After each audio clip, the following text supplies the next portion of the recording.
Welcome to ENside Politics, the weekly podcast on 2 or 3 things you need to know about San Antonio politics. I'm Greg Jefferson, the politics and government editor of the San Antonio Express-News. That's a mouthful. I'm joined today by Molly Smith, our City Hall reporter, and our special guest, Brannon Miller, Democratic pollster, and the brains behind Chisholm Strategies. Welcome. So I wanted to start with this anomaly that seems to be taking shape related to Governor Greg Abbott. So he's going to be running for re-election in 2026. His poll numbers are not great. The Texas Politics Project out of UT Austin, they poll once a month. They find his disapproval rate at about 50%. Now, I've actually got a two-part question. So his disapproval is at 50%. It started out the year at about 55% approval. That's a huge swing. Yeah. What happened? I mean, apart from a legislative session, but you would think he did pretty well, right? Yeah. Well, part of the problem might be that he did pretty well. Got a lot of things that he wanted that were pretty controversial that involved him strong-arming a lot of his fellow Republicans, right? Whether it was, taking on the lieutenant governor over THC ban, whether, we have sort of this unique situation where the Speaker of the House is, in a position or in that position only because of Democratic votes, because they thought he would be a little bit more of a check on the governor's power. Republicans in the state of Texas are pretty clearly divided on a lot of issues. And so, Abbott came out on top of most of those fights, but I would imagine that there were some political casualties. I mean, and, his big victory was a school voucher program. So up to $10,000 a year for schools that include, religious schools. That seems like for his base, that would be a huge victory. How do the rest of Texans feel about it? I mean, is that what's kind of informing his kind of low approval rating now? It could be. It's difficult to say, without doing that kind of deep dive polling. I would certainly say that.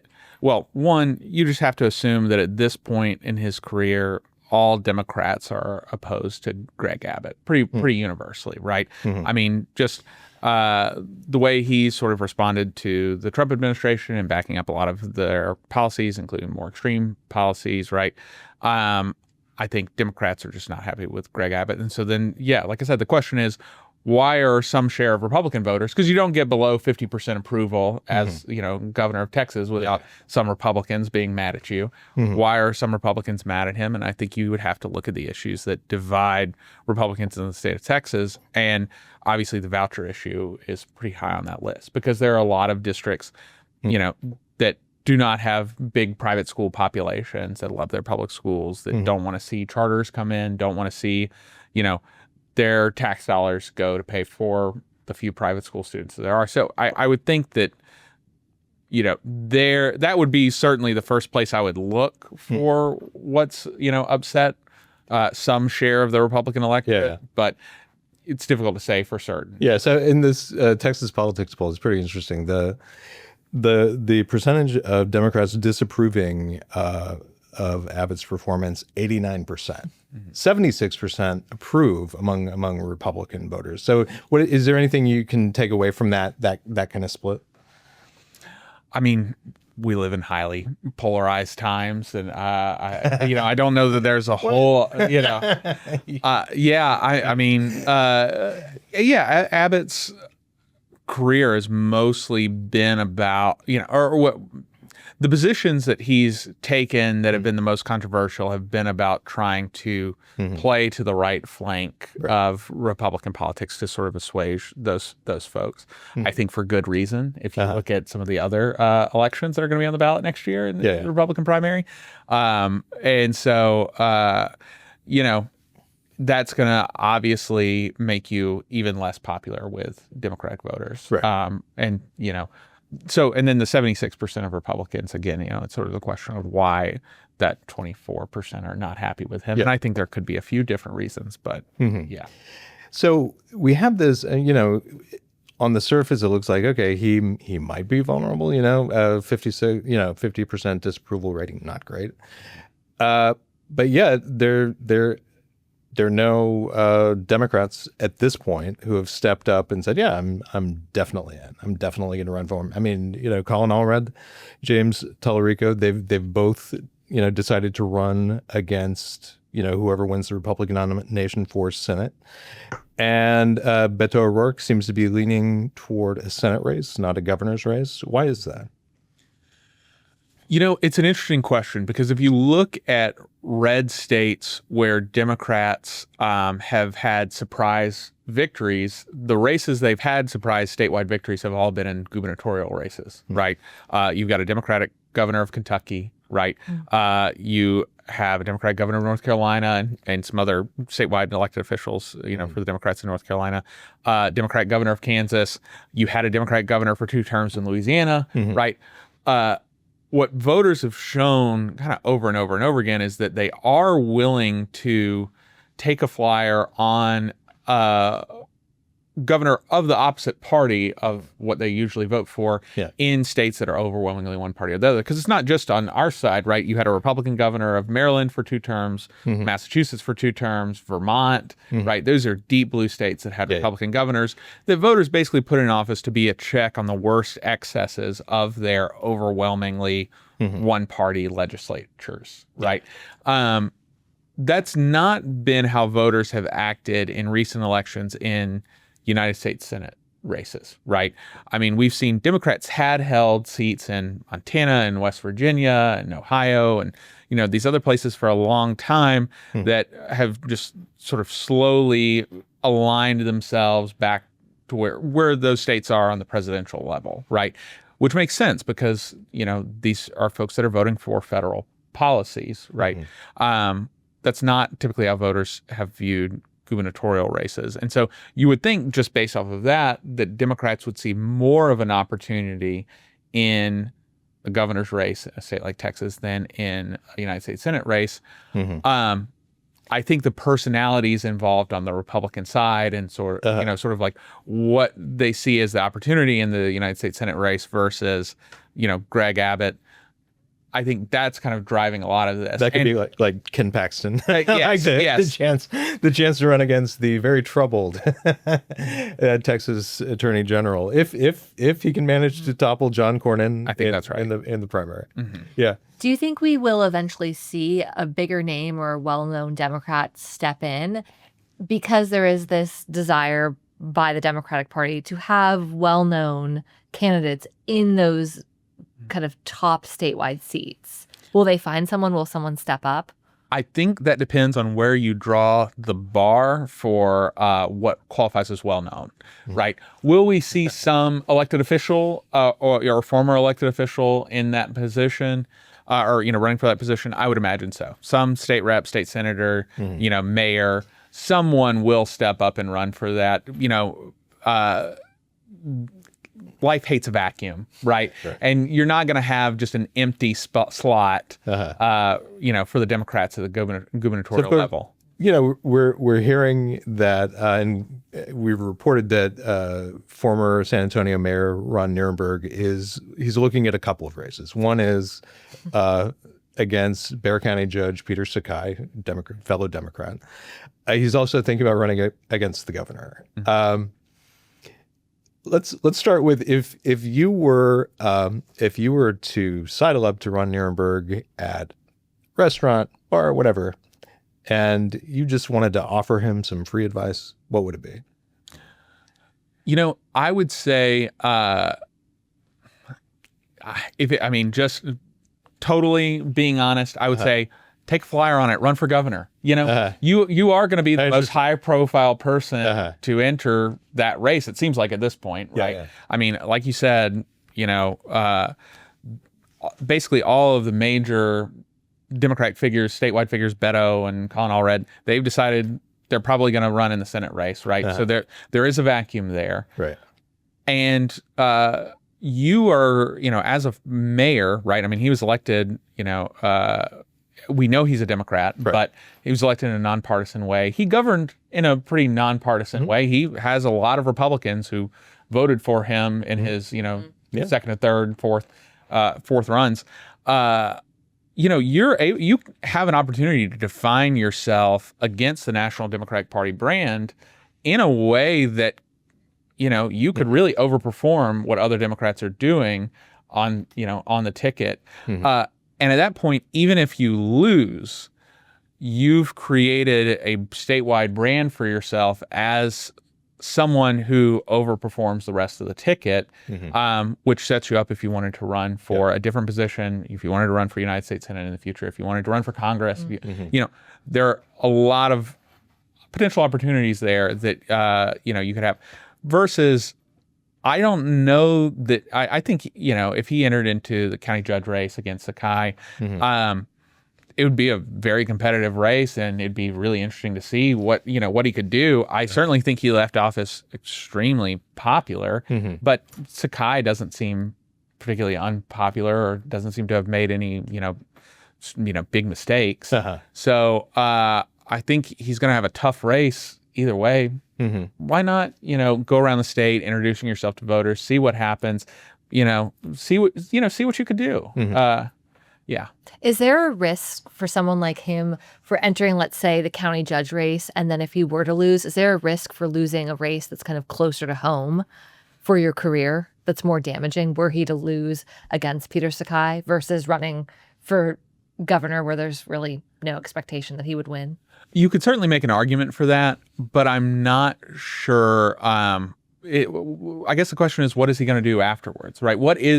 If that's not the next step, what is the next step, right? I mean, would he, then run for a county commission seat, or would he run for Congress, or what would he kind of think about doing? In which case, it kind of depends on what he's running for would determine to me whether, I guess if he just got totally embarrassed, you would think maybe donors would be a little more wary. But I think if you take on a strong opponent and you make a strong showing and you lose, that doesn't hurt you in the long run. Now, if he were to run for mayor, like what would run be for county judge? Oh, no, actually, I meant governor. Like, we get into this confusion of roles. Like, what kind of and say you were running as what kind of campaign would you run for him? Like, if what would you advise him to do? Yeah, okay. So I think the first thing we would need to, sort of establish, I don't want to shock you here, but Texas is a red state. Whoa. Yeah. That and it's polarized? Yeah. Yes, extremely polarized red state. Well, I'm glad we brought you on. This is the kind of expertise they pay me for, right? Donald Trump won by 14 points. Abbott won last time by 11 points. There's nothing on paper that particularly looks like a big shift in the demographics of the likely electorate is on the horizon, right? I think if you're running as a Democrat statewide, you're starting off at a pretty deep disadvantage, right? So then the question is, how do you differentiate yourself from all the Democrats who have lost by big numbers and small numbers? How do you say I'm different from Kamala Harris and Joe Biden and Colin Allred and all of these other Democrats who are smart and charismatic and worked really hard and spent a lot of money and still lost, right? And so you have to do it in an authentic way, but you have to find issues where you can separate yourself from the National Democratic Party in a way that I don't think those other Texas candidates were really able to do. Yeah. So you've got kind of crickets over here in the governor's race, and you have kind of a riot shaping up in the Senate race. So you've got Ken Paxton, doggedly pursuing that seat, which is currently held by John Cornyn. It's going to be an ugly one. Any predictions on how that's going to go in the Republican primary? I have to say, nothing makes me feel just less confident in my understanding of Republican politics than Ken Paxton, the existence of Ken Paxton. Because if you'd asked me just without any names or knowing what state it was or anything like that, you've got an attorney general who's had, multiple very credible allegations of corruption, taking bribes, using his office improperly, to the point that other Republicans impeached him, voted to impeach him. You take that guy and you put him in a primary, 3 years ago against the scion of a beloved, state political family and, George P. Bush, and, someone who's very respected on the, right wing of the Republican Party, and Louis Gohmert. Would I think like, oh yeah, this embattled attorney general who's very obviously corrupt is going to breeze to re-election? No. And not only did he win that Republican primary, which you could say like, okay, yeah, he's done a really good job of, solidifying his support with a certain, with 50% plus one of the Republican base. That would be one thing. Yeah. But he didn't underperform the rest of the Republican ticket, right? He did a point worse than Abbott, and he did about the same as Dan Patrick, right?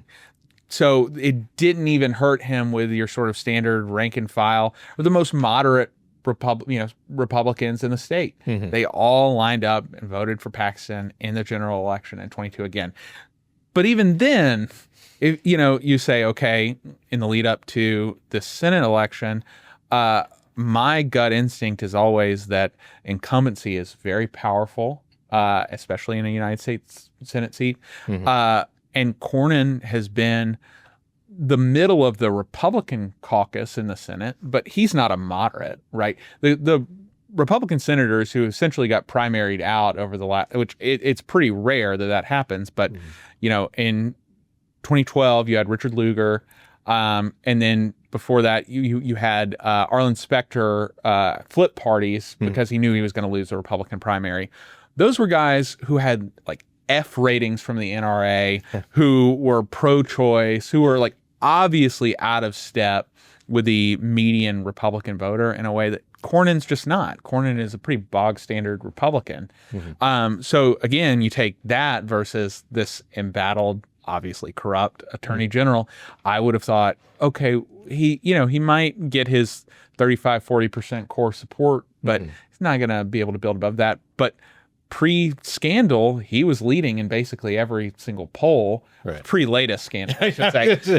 You need to be specific. Yeah, right. Pre-latest scandal. This is a new allegation of a new affair. Like, he's going through a divorce and having got a relationship apparently. So, and then again, like he's going through this very public, bitter, nasty divorce with an allegation of an affair, right? And yet the polling that has come out since then has shown basically a tied race. So I don't understand Texas Republicans. Can I just like go on the record? I don't know what they're doing. I don't know what they want. Probably the easiest explanation is that he is absolutely down with the MAGA movement, and he will. I mean, he is. Their agenda is his agenda, and he will execute it no matter what. And maybe there are questions about whether Cornyn feels the same way. I think it's simplistic, but I think that's really kind of the core of it. That certainly seems to be it. He had the one vote on the bipartisan gun safety bill in the wake of Uvalde that seems to have damaged him with some Republicans. And then I think he said some things that were mildly critical of Donald Trump while still voting with Trump 99% of the time. Literally 99.2% of the time, I think is the number that he touts. So, yeah, it could, that certainly makes sense. And I think it would make sense to me, just given what we've seen in other places, if Donald Trump came in and made a strong pitch for Paxton over Cornyn. I could certainly see Republican voters following Trump on that, just like they've done in many other Senate elections. So we seem to be in a period of politics where like character just doesn't, it's not a thing anymore. Is that, am I maybe overstating it? I think that's so, but I think that's probably 90% right. And again, the thing that has surprised me is that it doesn't even matter in primaries anymore, right? It's one thing if it's like, okay, I don't like this corrupt Democrat, but I'm going to vote for him over the Republican who I know is going to vote a way that I don't approve of. That's one thing. But for the fact that it doesn't even seem to matter in primaries is really surprising. Yeah. Yeah. So on the Democratic side, you've got as we've already talked about, you've got former Representative Colin Allred, kind of fresh off a loss to Ted Cruz in the other Senate race. He's in. State Representative James Tellerico from Round Rock, he's in. We're hearing, Jasmine Crockett, a Dallas Republican representative. She's representative. What did I say? Republican. Oh, no. Oh, yeah. No, sorry. Democratic. Yeah. Democratic, totally. Very democratic, actually. Anyway, she's thinking about it. Joaquin Castro. I think the fact that we're not hearing much from him about this race tells me he might not be making it, but we can't rule him out yet at this point. Are you seeing kind of a train wreck coming together? Like two or three or four trains all heading to the same point? I don't think that competitive primaries are necessarily a bad thing, right? So you don't think, like, no damage if it's expensive, gets pushed into a runoff? I think that Democratic donors have very deep pockets, and obviously you're talking about $100 million race, right, for each campaign. In the long span of it, right, between primary and general election, right. That's basically what we've seen in recent cycles. I think Allred raised like 92, 94 million, something like that, without a competitive primary. So yeah, like with a competitive primary, you're talking, even in an off year, somewhere around $100 million for the campaign. That being said, like I said, Democratic donors have pretty deep pockets. If it looks like the race could be competitive in November, they're not going to have any problem raising the money they need, and having outside groups come in to spend even more money, on their behalf. So if they're able to make it a competitive race, I don't think that you really need to worry about that side of things. I guess the question is, do they damage their general election brand somehow in the primary, either by attacking their opponents in a way that voters find distasteful, or by taking issue positions that go on to, hurt them in general election? I mean, I think we just kind of need to be honest. Allred has already taken a lot of votes that are going to hurt him in a general election, and so has Tellerico. What comes to mind? All the things that Ted Cruz was running ads on in 2024, right? I mean, obviously the trans athlete stuff was the main thing that got play in that election. But I think in general, Allred was pretty standard Democratic vote, pretty solid Democratic vote whenever he was a member of Congress. Tellerico has been the same in the state house. And so there are going to be plenty of opportunities for Republicans to essentially paint them as, just too liberal for Texas before they ever say anything. And I don't expect either of their campaigns to be particularly nasty or negative. So I'm not worried about that either.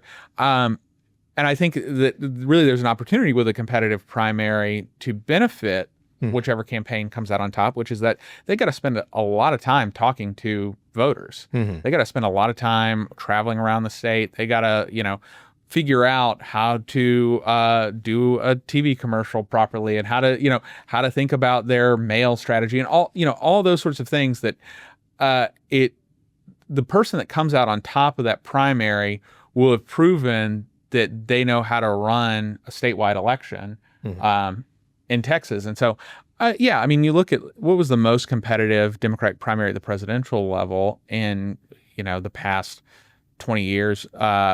You look at, or maybe not the most competitive, but at least like the biggest field was 2020, right? Or I don't even remember, you had 24 real candidates or something. There were lots of senators and governors and the former vice president and all that, running in that race. And in November, Joe Biden had one of the biggest wins for a Democrat in decades, right? So it didn't seem to hurt him in that instance. And I think because he stuck to a message that appealed to enough Democratic voters to win the primary, while also, coming across as something that the average American could support. And that's basically what Allred and Tellerico have to do as well, or whoever gets into that race, whether it's Crockett or Castro. If it stays Allred and Tellerico, how do you see them both differentiating themselves to Democratic primary voters? I honestly think that it will feel more like a beauty contest than any sort of substantive policy contest, right? I think Allred will make the case that he's already run statewide. He has proven he can run ahead of the rest of the Democratic ticket, right? He did run a few points ahead of Kamala Harris in what was a very bad year for Democrats statewide in Texas. I think that's basically the case that he'll make. For Tellerico, it's going to be about watch my social media clips, right? Like, he's somebody who's really good at doing messaging and going viral and getting the sort of like, the earned media in the modern digital era, right? And I think Democrats will see that. They'll think about Zohran Mamdani in New York. They'll think about these, put him in sort of that national context and go, this is a guy with some real political talent. Let's just see what he can do in a statewide race. I think that will be the differentiation, between those two guys, rather than any sort of policy disagreement. I don't really see any difference between them there. Yeah, I mean, James Tellerico does seem to have the attention of a lot of Democratic primary voters, kind of the harder core voters. He seems to excite them. What about Terry Virts? This is an astronaut. Like, he doesn't seem to be exciting people. Why not? Yeah. I mean, if you have an answer, go ahead. No, it's a great question. And I think so much of it does have to do with the messaging, like what messaging breaks through in the social media sphere versus maybe what is the ideal messaging for a statewide general election, right? And certainly, I think Virts put out a video, I don't know if y'all saw this last week, that was attacking Tellerico for comments he made in the legislature that, he basically, it was comments like that God is non-binary and that there are 6 genders or 6 sexes, something like that, that, I don't think bother and actually are the kind of things that Democrats like, Democratic primary voters like, where he was kind of punching at Republicans. But that Virts makes the case, hey, these are going to go in attack ads in November, and this guy's going to get slaughtered. I think that you can certainly make that case, but just making that case is not going to be enough to excite Democratic primary voters. Yeah. It's like, that's the sort of the thing. It's like the thing that makes Tellerico so strong. So Democrats in Texas, I would say they have this sort of dual problem, which is that to raise the kind of money you need to win statewide, like we talked about $100 million, you got to raise a lot of money from liberal donors out of state, right? I think for Allred, something like 79% of his donations came from out of the state of Texas. For Beto in 2018, it was like 69% came from out of the state of Texas. So you've got to find ways to break through, not just with voters in El Paso and Houston. You got to be able to find a way to break through with voters in San Francisco and New York City. And that is not directly necessarily in, contradiction with being competitive statewide, because Beto O'Rourke was able to be pretty competitive right up to the very end in the United States Senate election in 2018, right? But the two things sort of are in tension. It's sort of like when you have, college football offensive linemen and, they're doing the like pre-draft report and they say, well, he needs to put on 20 pounds and drop, 0.2 seconds off his 40 time. It's like, okay, yeah, he can do that. But those two things are kind of difficult to do in combination. And so, yeah, I mean, Virts, here's the difficult, the thing that he would need to do, which again is possible, it's just hard, which is he would need essentially to get enough name ID statewide with enough of a message statewide. And then a poll comes out that shows, him versus Cornyn or him versus Paxton is pretty much neck and neck, and Allred and Tellerico are not. And in that instance, money will flow in, and Democrats will say, "Hey, we're willing to take a chance on a guy who's maybe a little bit more moderate than us, or whose messaging at least is more moderate than ours, than what we'd like to see, and because we want to win. We love a winner. Everybody loves a winner, and so I think that's kind of the message that he would need to kind of go forward with." All right. I want to narrow the scope a little bit, going from statewide to countywide. So we've got a venue tax election. It's happening in November. So like the campaigns are already underway. We're talking about $192 million for in county, basically a visitor's tax allocation for Spurs Arena. The arena itself would cost about $1.3 billion, and more than $300 million for renovation of the Frost Bank Center and the Freeman Coliseum and the Coliseum grounds. So those are two different proposals. Or $300 million for the new arena. Yeah. So how's that going? I mean, we don't have any polling yet. No horse race polling on the race. Just on the ground, do you get a sense of how are the Spurs doing? The Spurs are really the engine behind the Vote Yes campaign, and they seem to be putting a lot of money into it. I think we've got door mailers are already going out. Yeah, yard signs kind of all over my neighborhood. I'm getting mailers, seeing a lot of digital advertising. So how do you think it's going? I think the last time I was on the podcast, we talked about it, and I brought up the fact that just driving around, I saw "Say No to Project Marvel" signs that had just popped up. That, seeing that sort of made me think Spurs should be a little bit nervous, because that wasn't paid for by a PAC, right? That's some dude paid out of pocket to print 100 yard signs and hand them out to his neighbors. And that's always a dangerous place for a campaign to be, when there's that sort of like grassroots anger about something you're trying to get on the ballot. That being said, Spurs seem to be doing everything that you would want them to do if you wanted this to pass, right? They're spending money. They've, hired consultants who know Bexar County, know San Antonio. They're bringing out Ginobili and, all the old beloved favorites to say, vote yes on this. From when they were winning championships. Exactly. Yeah. They're doing everything to show that they're taking this very seriously. And I think, we've worked a ton of bond, referendums in Texas and other, in other states. The times where you see these bond measures really get into trouble is when there is a massive lack of trust on behalf of voters for the people who are going to be spending the money, right? So, for example, last year, Houston ISD had a $9 billion bond that would go to, its elementary and middle schools, rebuilding some of the infrastructure there. Houston is an overwhelmingly Democratic city, and Democratic voters love nothing more than spending money on education. So you would think this is going to pass with flying colors, except the year before, HISD was taken over by the state. Their elected superintendent was replaced. They brought in Mike Miles, who I don't think has done a bad job necessarily, but voters view him as a Greg Abbott puppet who took away their school's independence.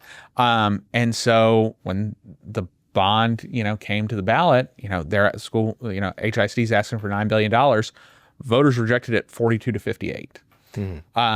So now you think, okay, does San Antonio's leadership, does Bexar County's leadership look like that? No, it doesn't. Voters generally like they like Sakai, they like their county commissioners, the city council members who were up for re-election, earlier this year all did pretty well. I think that in general, voters think the city is headed in the right direction, and the county's headed in the right direction, and that's usually kind of your best indicator for how something like this is going to fare. And so, I wouldn't put money on it until I saw some polling, but just from talking to people who are closer to the issue than me and just talking to sort of like, normal voters and my neighbors and friends, I think there's not a lot of enthusiasm for it, but it seems like most people are generally supportive. Yeah. I mean, I think we tend to overemphasize kind of the campaign apparatus, right? Like we talk about the Spurs and they're pouring a ton of money, they're hiring every consultant, they're papering the place with mailers. And I think it kind of, we become a little blasé about it, right?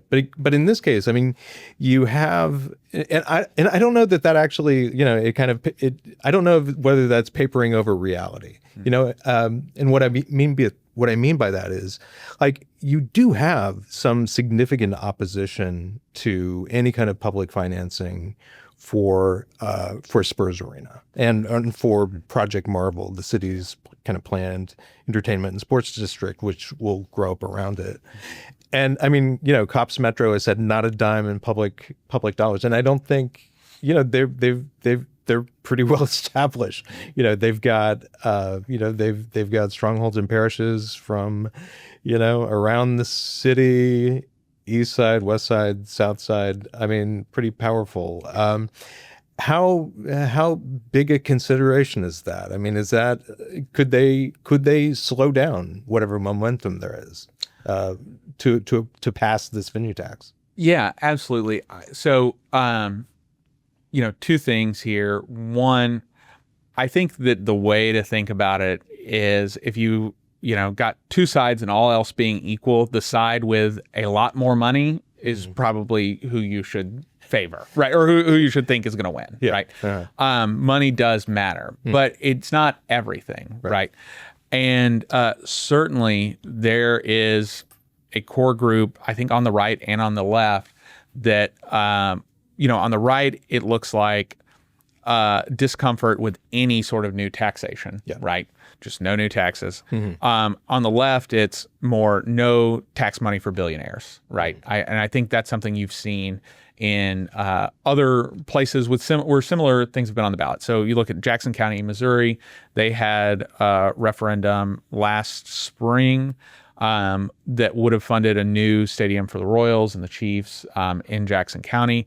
There was a lot of fear that, hey, if we don't pass this, they're going to go across the river to, Kansas City, Kansas. And voters rejected it pretty overwhelmingly. And you look at like who rejected it, the majority Black and Latino precincts in the city were like slightly in favor of the referendum. The Republican precincts in the city were like 60-40 against. And then the sort of downtown, majority white, very progressive precincts were like 80-20 against the referendum, right? And I think there's that sort of, left-wing, anti-billionaires feeling that that certainly drove opposition to that.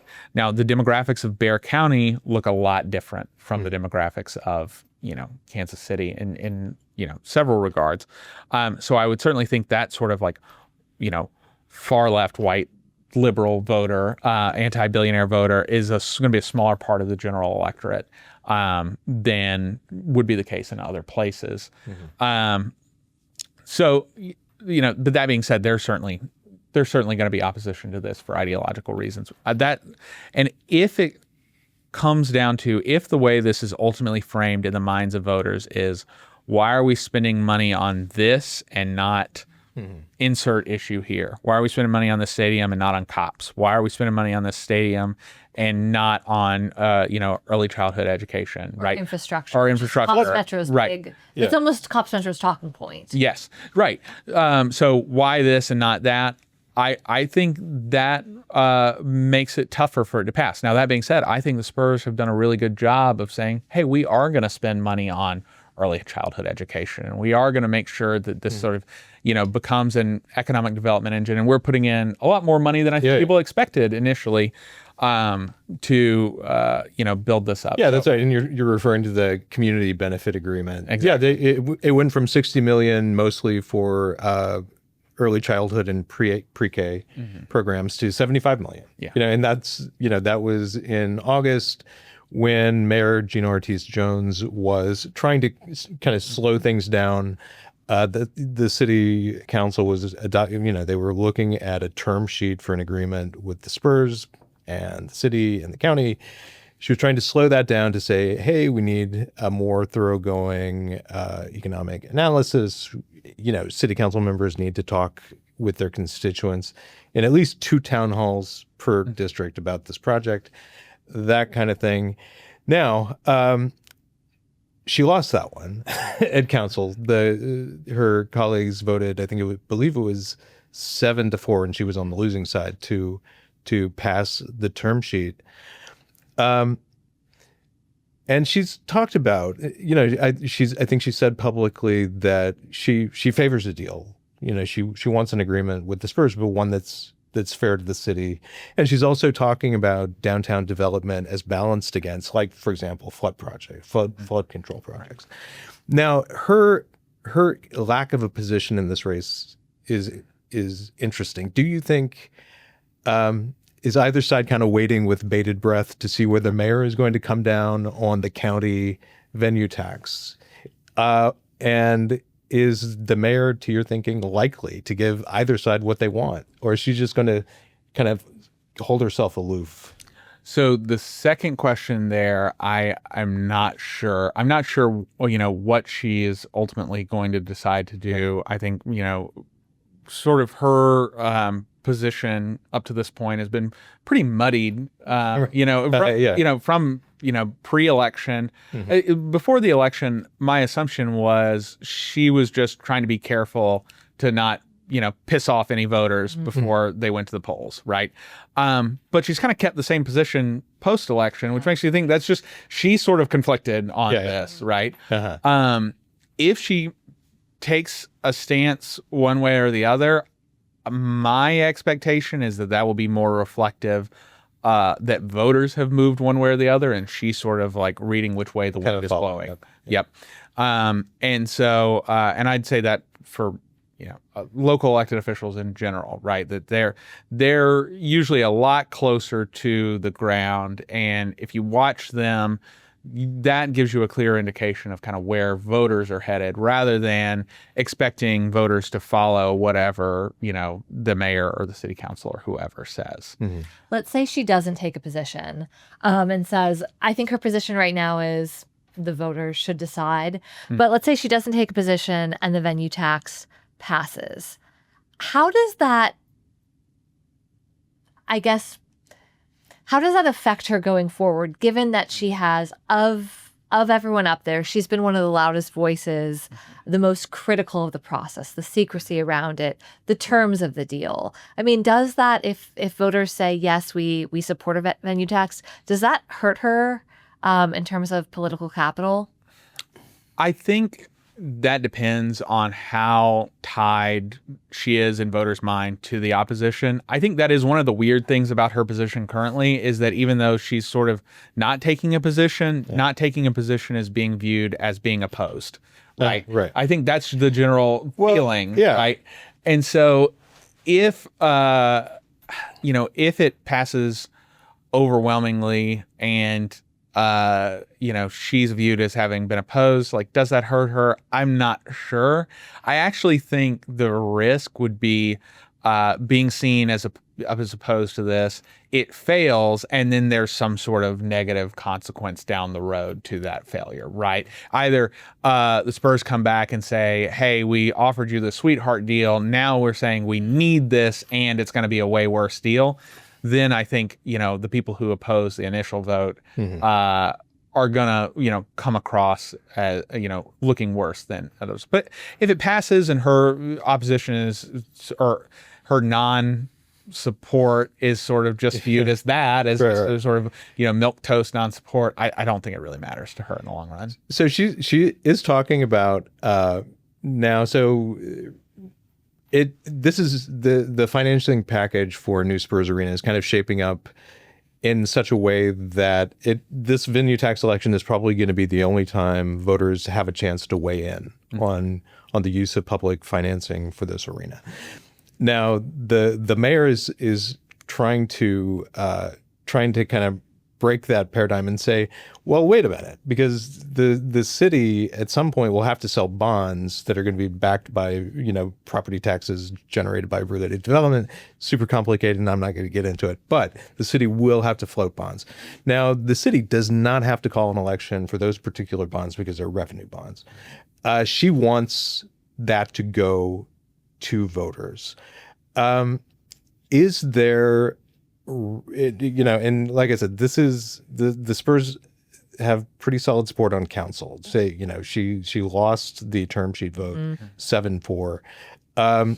Is this, if she pursues that, do you see her getting, generating any support from this sitting council?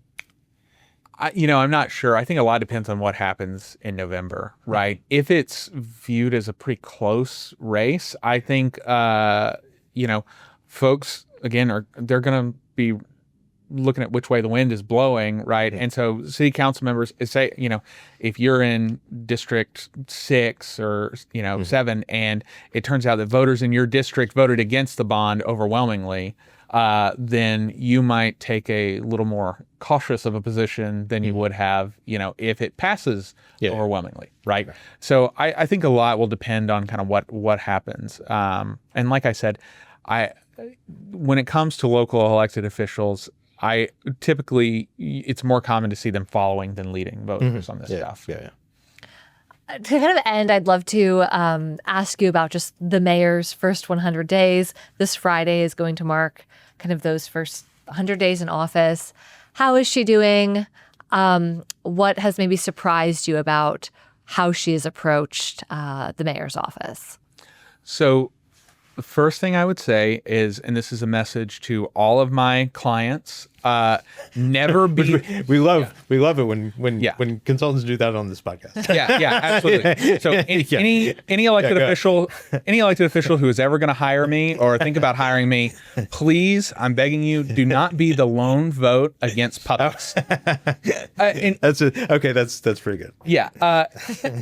Even though, and I think that vote is actually pretty indicative of how our first 100 days have gone, which is that she's probably right on the policy side of the animal this, right? abandonment vote. It seems like that there were some legal issues that were not totally thought through. There were ways, y'all talked about this on a previous podcast, right? This was a bill that was originally crafted for a very specific purpose that got expanded to a larger purpose.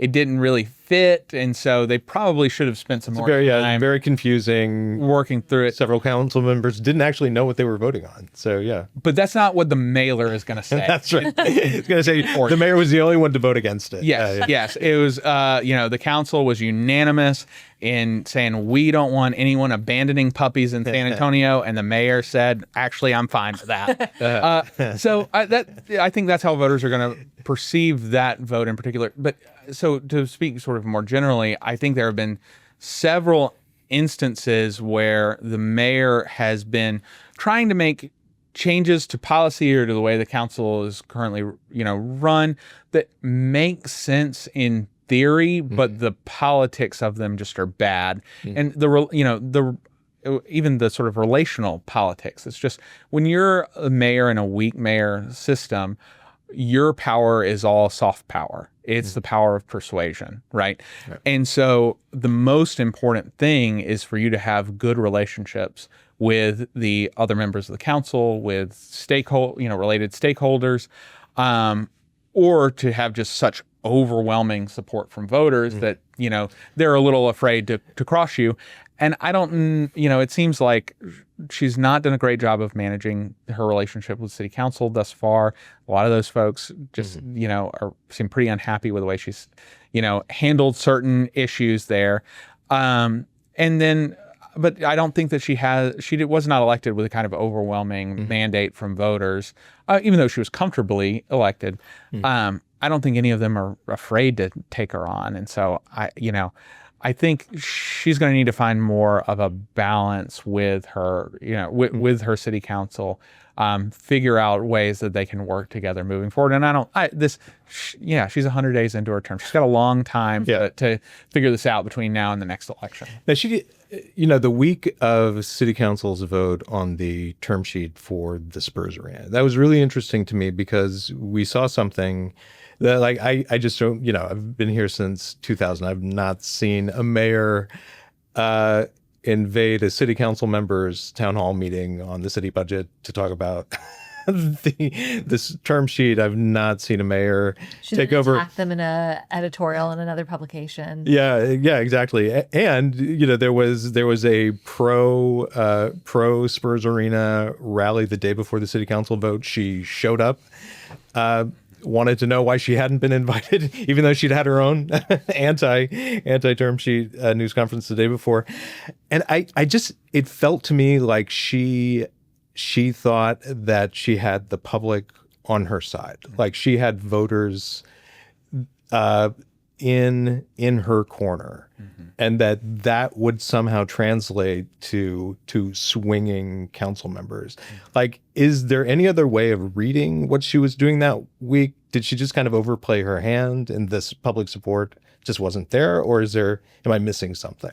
No, I think that's exactly it. I would imagine elected officials, there's sort of a difficulty that you have as an elected official, and you see this over and over and over again, which is that the thing you think you have is broad public support, based on, but the thing you actually are getting is you're having conversations with a lot of people who support you, right? Yeah. And if those people are all ideologically pretty similar, but also ideologically pretty different from the broader public, you get bad feedback. Yeah. And so I would sort of be concerned if I were her that the people she's hearing from are, the people closest to her politically and ideologically, who maybe are more skeptical of the Spurs vote than the broader public. But then I even if that were the case, and I think there's certainly a case to be made that there is some skepticism out there, like we've talked about, of this vote, showing up at an opponent's news conference. I just don't understand it as a political maneuver. Yeah. So on that note of mystery, something we just don't understand, that sounds like a great place to end this podcast. Kind of befuddled. That's normally how we do it. So thank you very much, Brannon Miller. We really appreciate it. We look forward to having you on again soon. Thank you for joining us. We'll see you next week. If you have not signed up for the ENside Politics newsletter, go down to show notes, click, sign up, do whatever you need to do, and thank you very much.